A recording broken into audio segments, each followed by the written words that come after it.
Para hablar del tema, me acompañan aquí en el estudio Leticia Armenta, economista del TEC de Monterrey, y Pablo Álvarez y Casa, economista y catedrático investigador del IPN. Bienvenidos. ¿Qué tal? Bienvenidos, gracias. Pues bueno, veíamos esta propuesta el día de hoy que es diferente a la Cámara de Representantes, en la que pues proponen aplicar esta rebaja al impuesto hasta el 2019. ¿Qué me dicen al respecto? Bueno, yo creo que es una propuesta que se ha venido manejando a lo largo de todo este año. Finalmente hubo ya una propuesta formal el 2 de noviembre, una propuesta muy jaloneada porque no se ponían de acuerdo y finalmente sí se pusieron de acuerdo y ahorita parece ser que hay un nuevo desencuentro porque el presidente quería que se aplicara inmediatamente al momento de su aplicación, que se calcula que sería en marzo del próximo año. Esto creo que es bueno para nosotros porque nos da más tiempo para adecuarnos a esta propuesta y finalmente pues es un proceso que todavía tiene que pasar la aprobación en las dos cámaras, ¿no? Se pensaba que la de senadores lo aprobaría antes del Thanksgiving, del Día de Acción de Gracias, y que después la Cámara de Representantes lo aprobaría posteriormente, ¿no? Con esta nueva propuesta no sabemos si esta expectativa se va a retrasar más o no, ¿no? Así es. Y por otro lado, bueno, justamente como mencionaba, esta contraposición que hay entre las cámaras, no todos están a favor precisamente de una propuesta tan agresiva porque tiene costos fiscales muy importantes. Y recordemos que el recién aprobado presupuesto pues marca precisamente un límite para contratación de la deuda. No solamente en los Estados Unidos, esta es una lógica que a todo el occidente nos atañe, en donde se marquen precisamente límites para mantener ciertos déficits de gobierno, porque finalmente, como hemos aprendido en nuestra historia económica, finalmente eso termina afectando a toda la economía, la vuelve vulnerable, hay un contagio obviamente hacia los precios, es decir, hay una serie de efectos perniciosos y por eso es que se limita este déficit. Entonces, si esa parte del presupuesto ya está contemplada, consensada, la otra parte que tiene que ver justamente con los ingresos, por eso todas estas rebajas de impuestos y demás, pues tienen que ser evaluadas y medidas en aquella perspectiva. Claro, y bueno, en estos momentos que se podría volver a retrasar este proceso de aprobación, como ya lo mencionaba, vimos que Wall Street registró caídas después de tocar cifras históricas. Entonces, ¿esto quiere decir que los mercados sí quieren esta reforma fiscal? Sí, sí la quieren, porque es una reforma sobre todo enfocada a beneficiar a las empresas. O sea, no es nada más la reducción del 35% al 20%, sino que además se plantean una serie de deducciones muy favorables para las empresas y además un cobro de impuesto del 12% a aquellas empresas que decidan regresar sus capitales del resto del mundo. Y esto obviamente es lo que lo hace muy atractiva y lo que genera obviamente mucho nerviosismo en los mercados del resto del mundo, no así en Estados Unidos, porque implicaría una afluencia muy fuerte de capitales.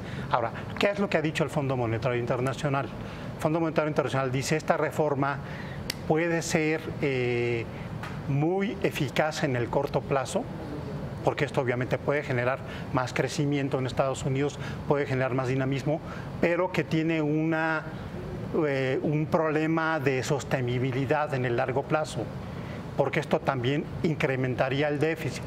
Ahora, en términos sociales puede ser también muy grave. ¿Por qué?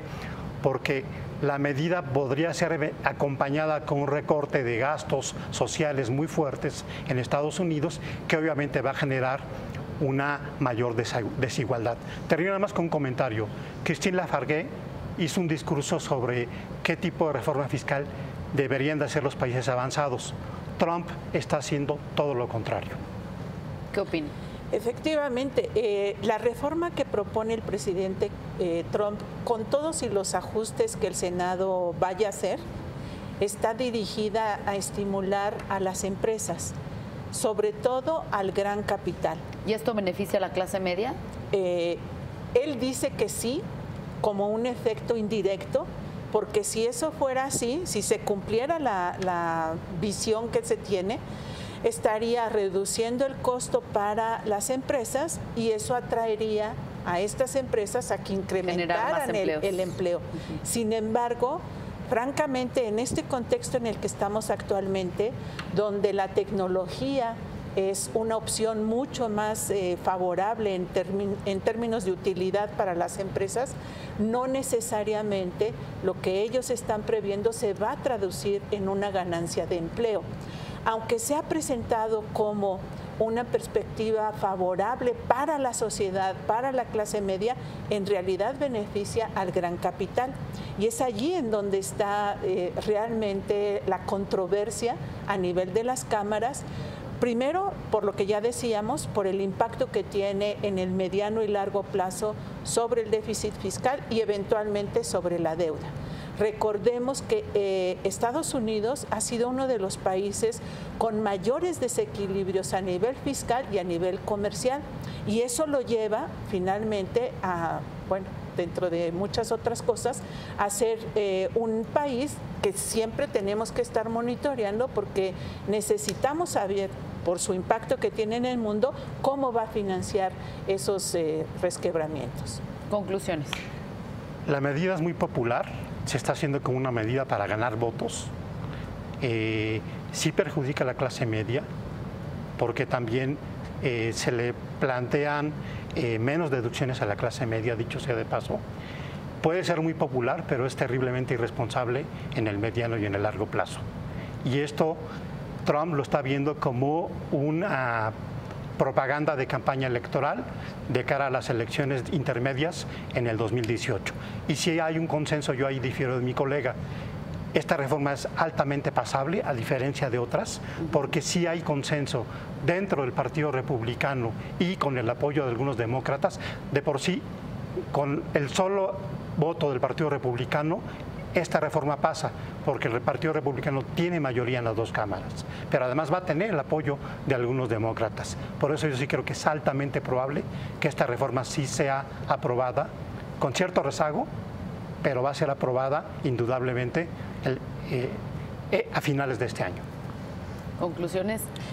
Bueno, allí yo creo que la principal conclusión que podemos sacar es, si eso se cumple, como dice nuestro colega, tendríamos que evaluar los efectos en el mundo. Ya vemos aquí un efecto inmediato a nivel de las bolsas de valores, pero también nosotros, México, como socio comercial, y no somos el único en el mundo que tenemos como principal socio a los Estados Unidos. Tendríamos que evaluar precisamente las reacciones que hay, si se dieran un impacto hacia los otros países tratando de emular estas reducciones, porque bien a bien, ¿qué es lo que estamos jugando, ¿no? en esta interacción? ¿En dónde se van a colocar las empresas?